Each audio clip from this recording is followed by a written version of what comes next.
Venezuela es bastante más que su geografía. Es la obra de los venezolanos.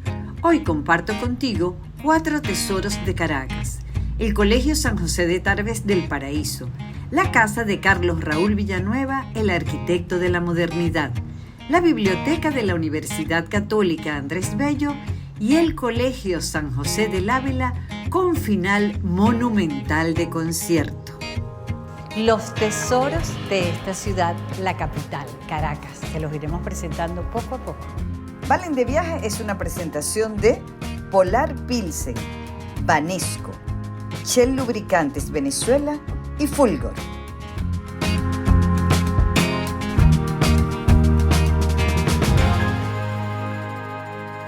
En el San José de Tarbes del Paraíso estudié 3º y 4º grado. Todavía recuerdo perfectamente mi asombro y mi susto cuando entré aquí la primera vez.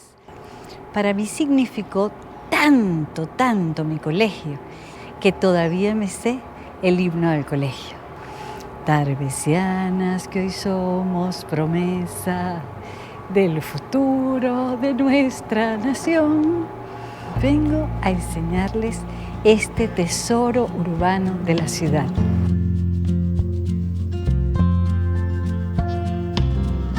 Y aquí en mi colegio me voy a conseguir a la hermana María Antonieta. Hola. ¡Qué alegría verte! María Antonieta, ¿desde qué momento están las hermanas del San José de Tarbes aquí? Vamos caminando. Mira, en esta edificación desde 1902. Imagínate tú, 1902 y estamos en 2023. Cumplimos 132 años de fundados el 1 de marzo. En este mismo edificio.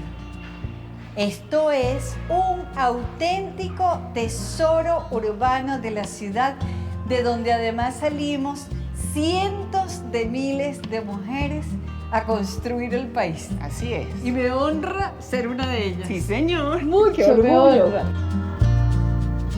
Vamos para que conozcas lo que era el comedor de las internas. Yo no estuve interna, gracias a Dios. Sí. Mírame Mira esta las mesas. maravilla. Las sillas sí son más modernas, pero las mesas son las originales. Miren este espacio. Las mesas con su mármol impecable.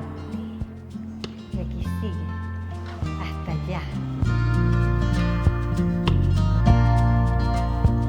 Por aquí me dice María Antonieta. ¿Qué es lo que tú quieres que yo vea, María Antonieta? Las bateas del lavandero de las hermanas y de las internas. Ah, ¿se conservan todavía? Se conservan las bateas. ¡No! ¡Mírenme las bateas! El tamaño de estas bateas. Claro, después llegaron las lavadoras. Las lavadoras. En esa época no había lavadoras. Mira la pila para el agua. Miren esto, la propia piscina. Pero esto era la propia palangana, Claro, metiéndose pero poco de imagínate, hábitos. Porque acuérdense que los hábitos eran de lana. Miren esto. Miren, yo me voy a meter para que ustedes vean lo profundo que es esto. Fíjense por donde me da. Por aquí. La pelvis. Y caminas así por todo esto, la propia piscina. Además, tenían casi que lanzarse un clavado para sacar esos hábitos. La hermana María Antonieta me dijo que si yo quería subiera, pero mosca, caminando por el bordecito, que ella no va a subir. Porque la madera está todo esguañingá, pero yo me voy a encomendar aquí. Me encomiendo a ti para ver mi colegio. Mírame esto. Claro, esto eran los salones de clase. Vamos caminando por el bordecito. Fíjense, todas esas ventanas se pueden abrir. Y miren cómo entra la luz aquí. Menos mal que yo lo que peso son 50 kilos. Pero igual voy mosca. Vamos a ver si hay alguno abierto. Vamos a ver si está abierto. ¡Sí! ¡Wow! Miren el tamaño de este salón. Miren esto, miren las dimensiones de este espacio. Estos son los espacios que tenemos que recuperar para el colegio, porque esto es una auténtica joya. Quiero que tengan esta visual desde aquí, porque quiero que admiren este piso, que es el piso original de granito del colegio, desde 1902. El granito es el piso más noble que existe. Miren todos los dibujos que tiene. La emoción de volver a mi colegio y que continúe aquí y que sea este tesoro que es. Yo quiero enseñarles la foto del colegio cuando empezó 1902. Miren esto. Esto era campo. Fueron pasando los años. Miren las matas. Y aquí sí se parece mucho más como está en este momento.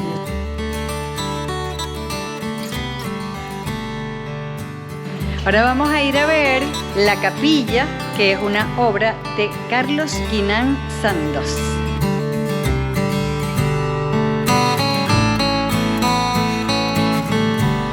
Luisra, esto es asombroso, cómo se hace una capilla de estas dimensiones para un colegio.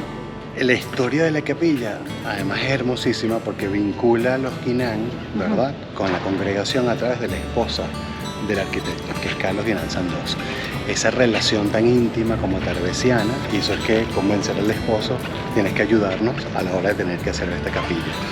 Y ella en sí es importante como parte del patrimonio de nuestra ciudad, porque en la historia de la arquitectura local es una obra que habla del tránsito de la arquitectura academicista y cómo se quiere aproximar él al movimiento moderno.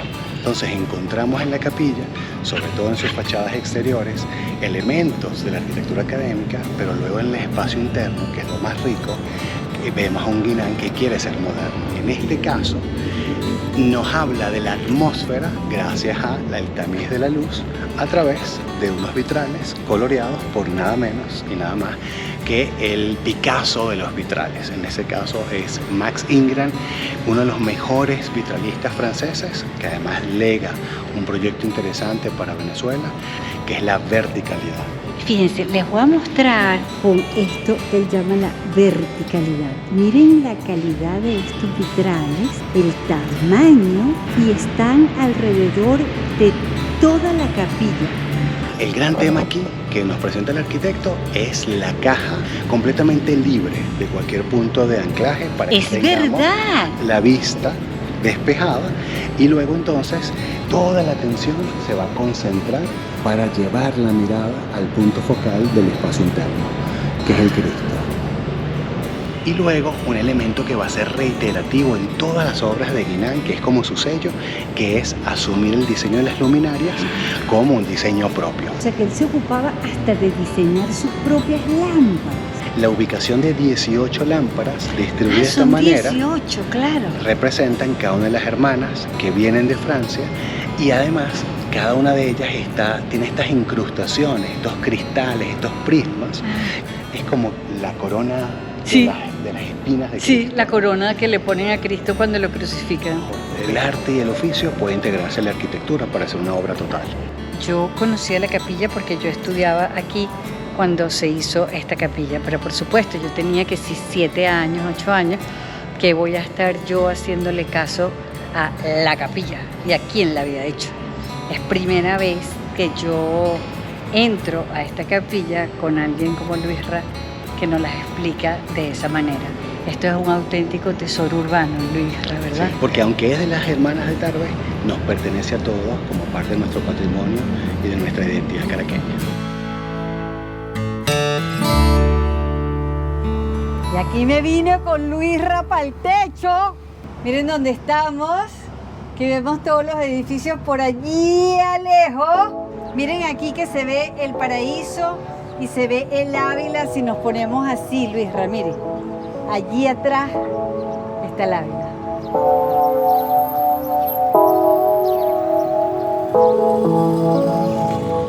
Un auténtico tesoro urbano de Caracas.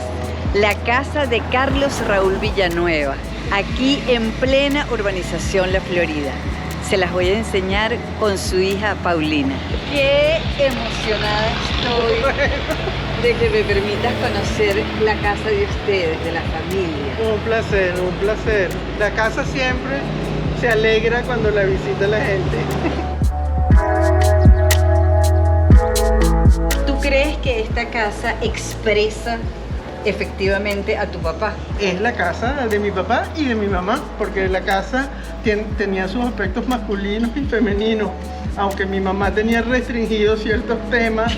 En el año 52, recuérdate que mi papá está haciendo el conjunto central de la ciudad universitaria, Sí. pues es más o menos de esa misma época.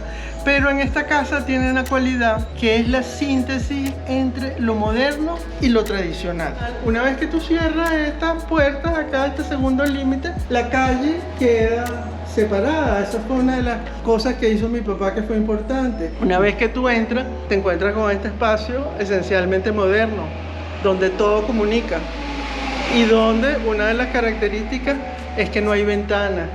La luz entra acá por el patio. Es una de las características también de la obra de mi papá. Nunca estás encerrado en el espacio. Nunca. Si pasa una nube, si llueve, si hace sol, tú te enteras. Son unas casas muy orgánicas. Fíjense como toda la luz entra aquí. Y esta obra que tenemos aquí. Esto es un mural de Alejandro Otero. Aquel es un Víctor Valera. Este es un mural que lo hizo Mateo Manaure con las obras de los murales de la universidad. Mi papá decía, yo no soy coleccionista de arte. A mí lo que me gusta es tener mis amigos en casa. Y las obras de arte son la representación de esos amigos. Miren este espacio, qué amplio, y lo que está diciendo Paulina, no hay ventanas. Fíjense cómo se asoma la casa. Aquí voy caminando, además que todas las sillas están dispuestas para ver. Sí, mi mamá tenía sus sillas tradicionales y ese era el balcón de mi papá. Aquí está el balcón de tu mamá y el balcón de tu papá. Miren las sillas que diseñó Carlos Raúl Villanueva. ¿Me puedo sentar? Sí. Me voy a sentar en una silla que diseñó Carlos Raúl Villanueva para ver su jardín. Yo creo que ahorita nos vamos a meter al jardín para que ustedes vean este jardín. No, antes de irte para el jardín vas a ver el espacio más singular de la casa. Cuando alguien venía a la casa de Villanueva, la pregunta obligada era ¿dónde está el baño?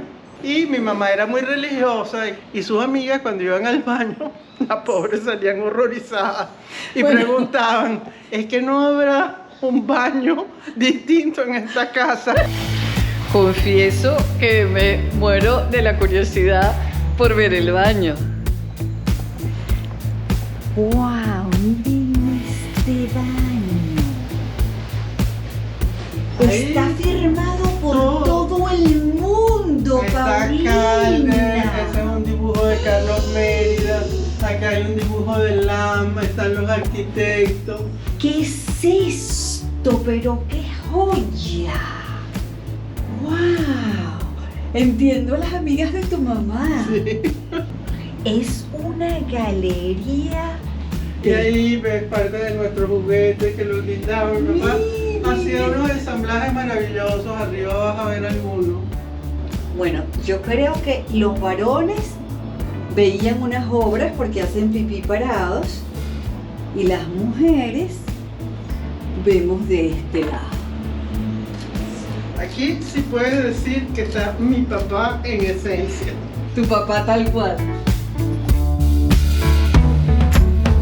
No te olvides que mi papá nació en Londres, él no viene a Venezuela nunca, sino a los 28 años. Claro, y fíjate cómo hace el Museo de Bellas Artes, también el Museo de Ciencias. Fueron los temas que a él le interesaban más, la educación, la vivienda y los museos y la cultura, porque él siempre trabajó para el Estado. Sí. Dicen, pero bueno, trabajó para la dictadura. Y yo, no trabajó para la dictadura, él trabajó para los venezolanos. En ese sentido, era plenamente un arquitecto moderno. Él le interesaba la arquitectura con un sentido social y público, dirigida al hombre en general, a la sociedad. Y eso fue lo que hizo en el Banco Obrero, en el Ministerio de Obras Públicas y en la Ciudad Universitaria. El jardín de Tarzán, así lo llamaba mi mamá, y cuando tú entras en el jardín es difícil saber que está en la avenida Los Avillos de la Florida. Totalmente. Ahora, ¿qué es esta maravilla de silla, Paulina? Es la famosa silla del diablo. Cuando mi papá empezó a hablar con los distintos artistas para que colaboraran en el proyecto de la Ciudad Universitaria, él fue a conocer a Calder, y cuando mi papá le mostró el proyecto, Calder le dijo, mire, este proyecto es demasiado ambicioso. Si usted llega a construir esto, es que usted no es un hombre, sino que es un diablo. Y entonces cuando Calder vino por única vez a Venezuela y vio las nubes dentro del auditorio, y le hizo a mi papá esta silla, que es la silla del diablo. Miren esta silla. Apenas entras al jardín, te consigues con esta silla. Y lo extraordinario es que justo al lado de esta silla está Narváez.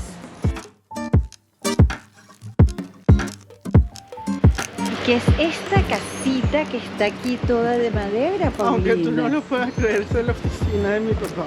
No puede ser. Miren este espacio. Fíjense lo que es entender el trópico y la luz. Todo abierto, Paulina. Apenas este escritorio y la única luz es esta luz para trabajar. Paulina, ¿tú recuerdas a tu papá trabajando aquí? Claro. Este era su sitio de trabajo.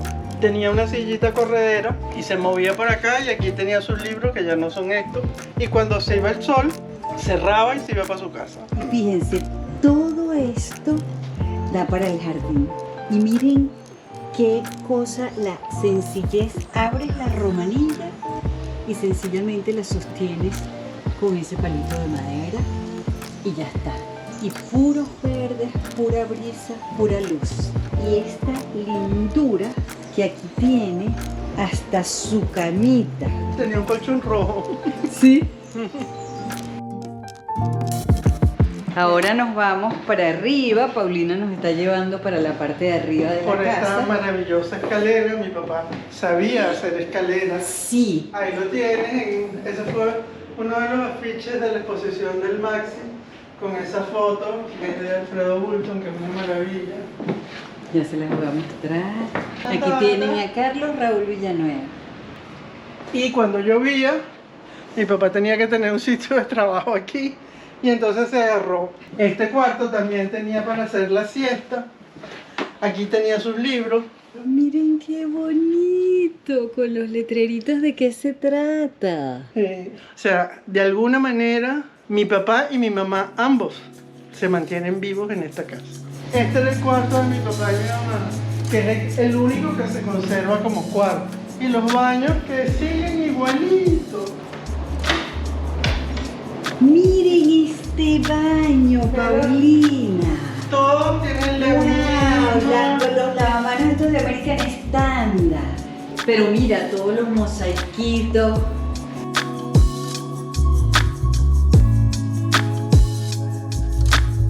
Yo estoy conmovidísima de verdad de conocer esta casa, porque nos permite entender cómo todo lo que vemos en sus obras está también aquí. Había una relación de él con su obra muy estrecha, Sí. imposible de separar. Aquí es una cosa que es muy bella, Mira. que es que mi papá recibía mucha información y él recortaba todo, Mírame esto, los recortes de los periódicos. todo. Estos libros a veces han venido investigadores de fuera, de Europa, y dice, señora, ninguna biblioteca del mundo que tenga este libro, porque el libro es único. O sea, cuando tú ves a alguien capaz de hacer todos estos libros a punta de tijera y goma, entiende que dedicó su vida al trabajo. Yo creo que la enfermedad que tuvo fue terrible, el Parkinson que tuvo. Yo creo que su organismo se destruyó de trabajar, porque fue verdaderamente inagotable, pero lo hizo solo, en soledad. Su vida era compartida entre la arquitectura y la familia.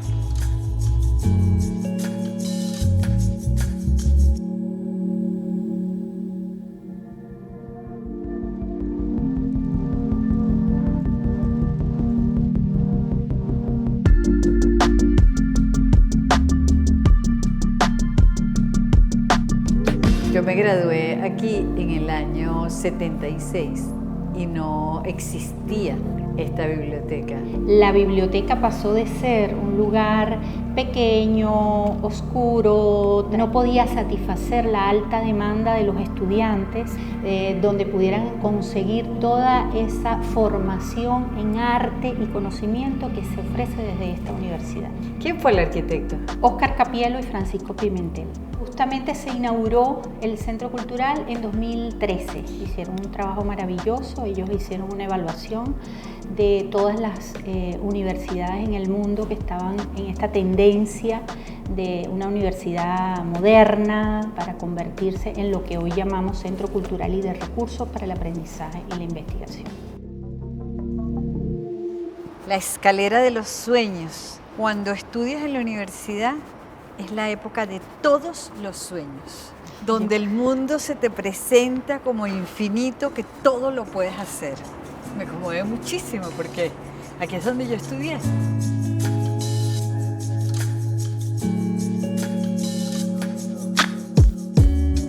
A mí me encanta esto de ir pasando entre los estantes, porque definitivamente la época de estudiante es de las más plenas. Y lo único que haces es eso, estudiar y ya está. Yo cada vez que entro a una biblioteca digo, ¿qué será todo lo que dicen esos libros que yo no me lo he leído? ¿De qué me tengo que enterar? Nunca podrá la tecnología sustituir este placer. Aquí vamos entonces a entrar al espacio Simón Alberto Consalvi. Entremos, sí, a ver esta maravilla que es como una reproducción de su estudio en su casa. Sus libros. Esto es todo lo que él escribió. Sí. Ahí en su sillón. Medallas y condecoraciones. Hay una selección porque, bueno, no se podían exhibir todas. ¿Y cómo fue eso que Simón Alberto donó esto? Bueno, la fundación Simón Alberto Consalvi, una vez que ya él ya no estaba, pues quiso rendirle ese homenaje haciendo esta maravilla que es como la reproducción de su sitio de trabajo permanente en casa. Nada mejor que recordarlo como era él. Fíjense. Y todo esto lo donaron. Miren este cuadro de Simón Alberto. Y esta caja, mira esto. Aquí están todos los estuches de sus lentes. Además, miren, aquí están sus tabacos. Esos que están prendidos es porque él los había comenzado a fumar. Imagínate. La gente siente como si lo estuviera yendo a su casa, a su lugar. Dicen que este lugar es como llegar a visitarlo y prácticamente sienten su energía moviéndose en este espacio y haciendo lo que él... Es como, casi como que tenemos a Simón Alberto aquí de compañero y amigo en la biblioteca, ¿verdad? Sí, así es, la gente lo siente así. Bueno, es que esta biblioteca, este centro cultural, es además la propia integración de las artes, ¿verdad, Humberto? Totalmente. Hemos integrado las artes a todos los espacios de esta arquitectura maravillosa y en ello nos han apoyado coleccionistas y también los maestros, grandes maestros de la plástica venezolana. El arte educa la sensibilidad de todos los que hacen vida en la universidad. Es un fomento de la cultura y bueno, expande el mundo. Esa es la labor del arte.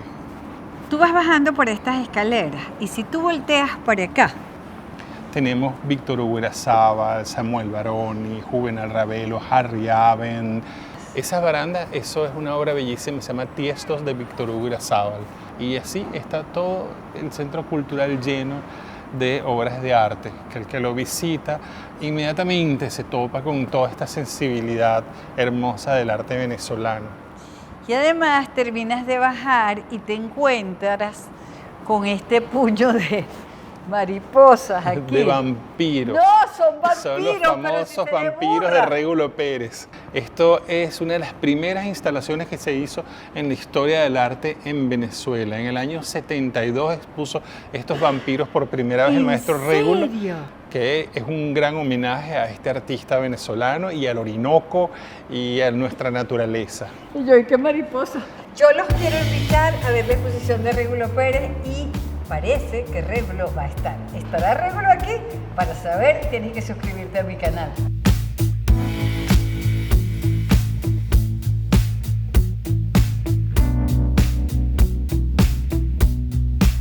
¿Y si llegó Régulo? Por fin. ¿Y qué fue lo primero que me dijiste? Bueno, que te traes la invitación, pero ya tú estabas acá. No, ¿qué fue lo que me dijiste? La piedra la encaramada, que si la conoce no puede ser. Empezamos malísimo, porque yo odio que me digan una cosa que no conozco.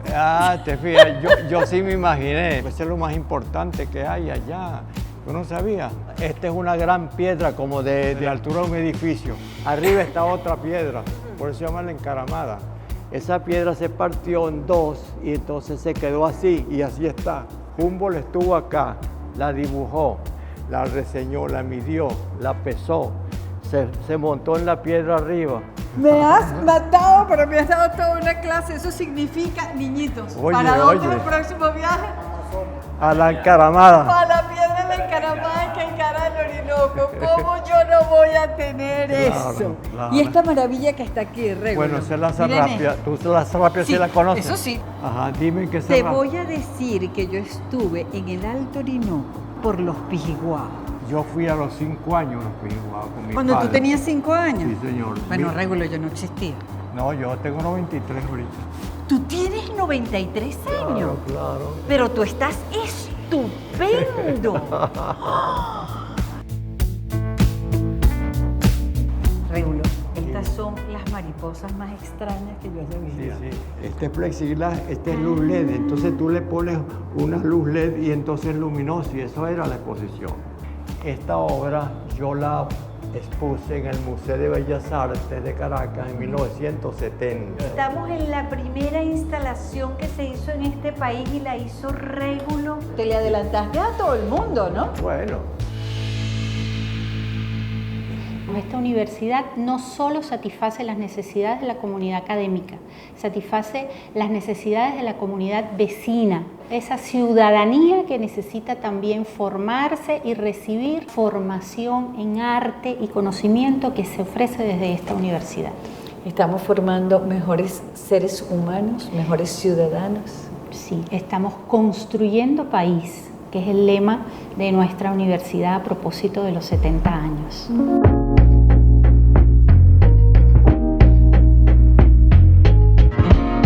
¿A ti no te crea ansiedad desconocer tantos tesoros que tiene esta ciudad?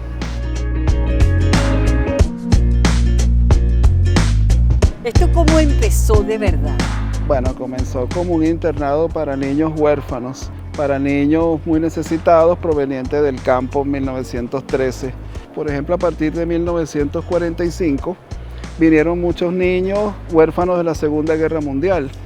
Uno ve las fichas históricas y hay nombres, sí, nombres de Hungría, de Polonia, de Alemania. Ahora, ¿cómo es que después esto se convierte en una abadía o es internado y es abadía a la vez?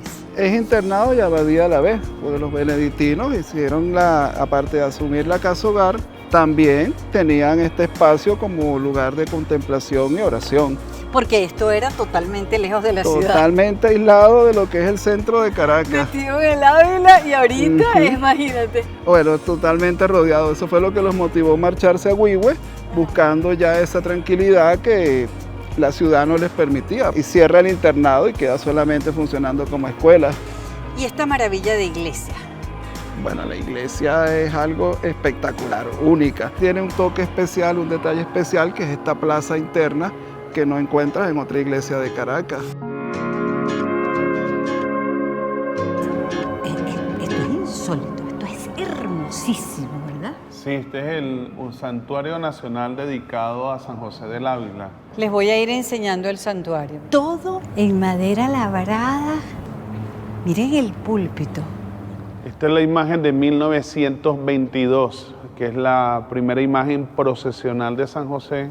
Aquí los padres benedictinos tenían el coro donde cantaban la liturgia y era una iglesia sin sonido porque todo a través de las voces. O sea, no tenía cornetas porque el altar está más alto y la iglesia viene descendiendo como si fuera un anfiteatro. ¿Y esta iglesia es de qué época? Bueno, la hechura de este santuario tiene que estar más o menos hacia el del 23 en adelante. O sea, 1923. Sí, en adelante, que ya estaban los monjes benedictinos aquí.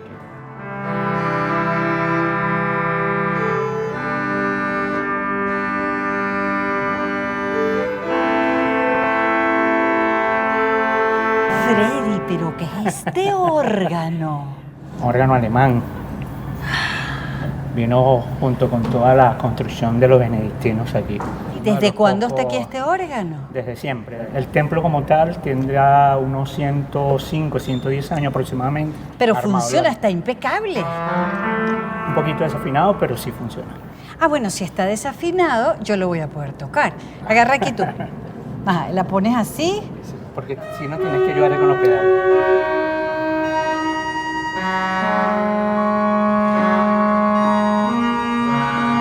No. No hubiera sido nada si solo lo hubiéramos mostrado. Bueno. Tenía que sonar. Dios es bueno. Sí, señor. Toca.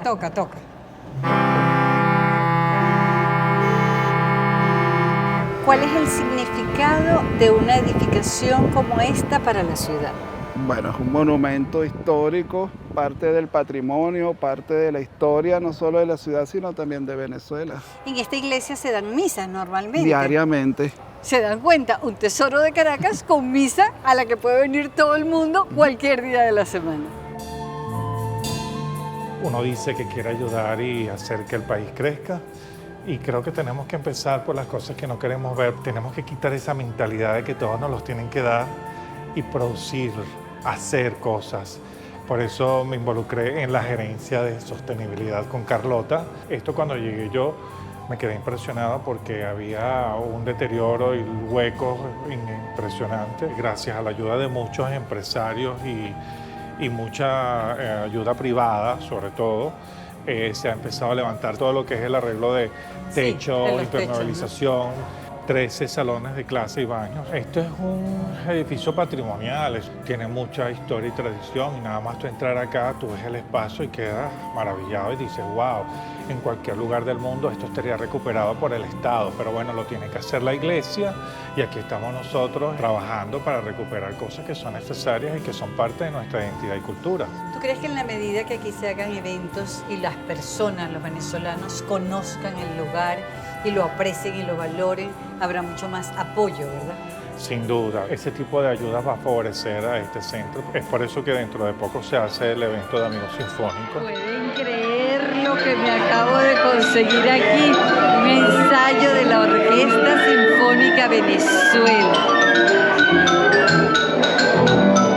Ya van a empezar y miren quién dirige. Cristian Vázquez. Y además con Huáscar Barradas. Cristian, estar aquí dirigiendo esto. Esto es una maravilla. La última vez que tocamos juntos fue hace 10 años. Qué alegría tenerte aquí. Me encantadísimo. Mira, ¿qué es esto que ustedes están haciendo aquí? Bueno, estamos haciendo entre dos mundos de la música clásica, la música latinoamericana, y haciendo buena música. Ya tú vas a ver lo que te vamos a tocar. No, qué maravilla. Ya vamos a ver lo próximo.